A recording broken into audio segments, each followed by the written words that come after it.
ئێمە پێشتر یەکێتی و پارتی بەیەکەوە ڕێکەوتنێک و اتفاقێکمان هەبووە بۆ پێگەنانی کابینەی نوێی حکوومەتی هەرێمی کوردستان یەکێتی و پارتی بەیەکەوە گۆڕان و پارتی بەیەکەوە ئەم اتفاقانە هەبووە بۆ پێگەنانی کابینەی نوێی حکوومەتی هەرێمی کوردستان و بەشێکی لەو ڕێکەوتنە پێویستی بە جێبەجێکردنەوە بەشێکی جێبەجێ نەکراوە لە نەتیجەی ئیشکردن و لە حکوومەتی هەرێمی کوردستان ئێمە بەشێکین لە حکوومەتی هەرێمی کوردستان بەڵام سادی و سڕی دروست دەبێەوە ساردی و گەرمی لە نێوان هێز سیاسیەکان بەتایبەتیان پارتی و یەکێتی ئەبێەوە لە ئێستا لە کاتێکان کە ئەو سادی سڕێ هەیە و بەردەوام هەوڵەکان هەن بۆ ئەوەی بگەینە ڕێکەوتن بۆی ئەو کێشە و کەموکوڕیانەی کە هەیە ئێستا لەسەر ئاسی حکومڕانی لە هەرێمی کوردستانە تێڕوانینەکانی یەکێتی نیشتیمانی کوردستان جێگەی بێتەوە بتوانین ئەم کێشانەی کە ئێستا چارەسەر بکرێن بە تایبەتی مەسەلەی داهات و مەسەلەی ئێستا لە هەرێمی کوردستان وەکو لە کۆربەندەکەش باسم کرد بەداخۆن لە نەبوونی قانونی بودجە یەک دنیا کێشە بۆم هەرێمی کوردستانە دروست دەبێ کێشەی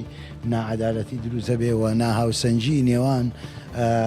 خزمە گوزاری شار و شارۆچکەکانی هەرێمی کوردستان بەهۆی نەبوونی قانونی بودجەوە دروست دەبێ و ناشەفافیت لە سەرچاوەکانی داهات و لە خەرجەکان لە داهاتە لە هەرێمی کوردستان خەرجەکان دروست دەبێت و ئەمانە بەهۆی نەبوونی قانونی بودجەوەیە و بەشێک لەم کێشانەی کە هەیە و یەکێک لەوە لەوانەیە کە هەیە ئێستا لەسەر ئاسی هەرێمی کوردستان مەسەلەی ئەو نائەدالەتیە لە خزمە گوزاریەکان لەسەر مەسلەی داهات و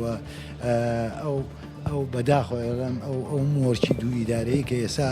هەیە و بەشێک لە ئەو تەمویلی موچەیە کە تەمویلەکرێت لە داهاتی ناوخۆ بە 53دا بەشەکرێ یعنی ئێمە نەوعێک لە ڕنگانەوەی بەرەو دوو ئیدارەی کە هەموو لە هەوڵێوانی کە ئەمە عیلاج بێت و ئەم کێشانە کۆتایی بێ و داهاتی هەرێمی کوردستان هەمووی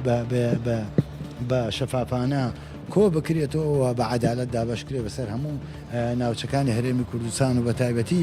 مەسەلەی موچە کە ئەمە بکرێتە بەشێک لە سیادی و گرنگی پێ بدرێەوە لە داهاتی گشتی هەرێمی کوردستان موچە دابین کرێ بۆ هەرێمی لەسەر ئەو داهاتانەی کە باست کرد ئەم ساڵش وە بەسەر لە قسەکانتە باسی کرد کە بڕوا ناکەن ئەم ساڵش بێتە جارێکی تر فشار ئەوەی کە ئیش پەرلەمانی بێکراوە لە ڕابردووشە لە 2009 ئێمە هەموو ساڵەکان هەوڵمانداوە لە 2020 تا پرۆژە ئامادە کرا و لەلایەن وەزارەتەکان و بەتایبەت وەزارەتی دارایی و وەزارەتی پلاندانان کە هەرچیانە پرۆژەی ساڵ ئامادە بکەن ئامادەیان کرد برای ئەنجومەنی وەزیران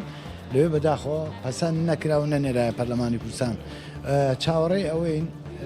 ئەوەین بۆ ساڵی داهاتوو هەرێمی کوردستان خاوەنی قانونی بودجە بێگە لەم دوو مانگە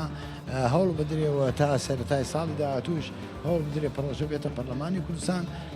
بۆی لە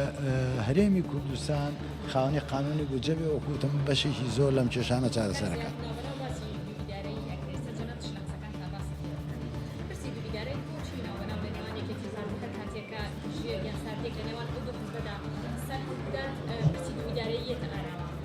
لە ڕابردووە دوو ئیدارەی لە هەرێمی کوردستانە هەبوو بەڵام یەکێتی نیشتیمانی کوردستان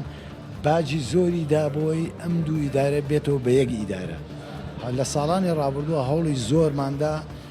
بە هەموو لایەکە مۆرک و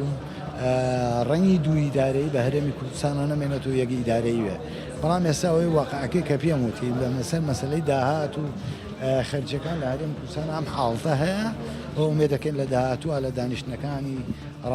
داهاتووی بینی پارتی و یەکێتی بە تایبەتی و ئەنجومەنی وەزیران تێگەشتنی باش لەسەر ئەم بابەتە هەبێت و ئەوە عیلاج بکرێت. زۆر سپاس.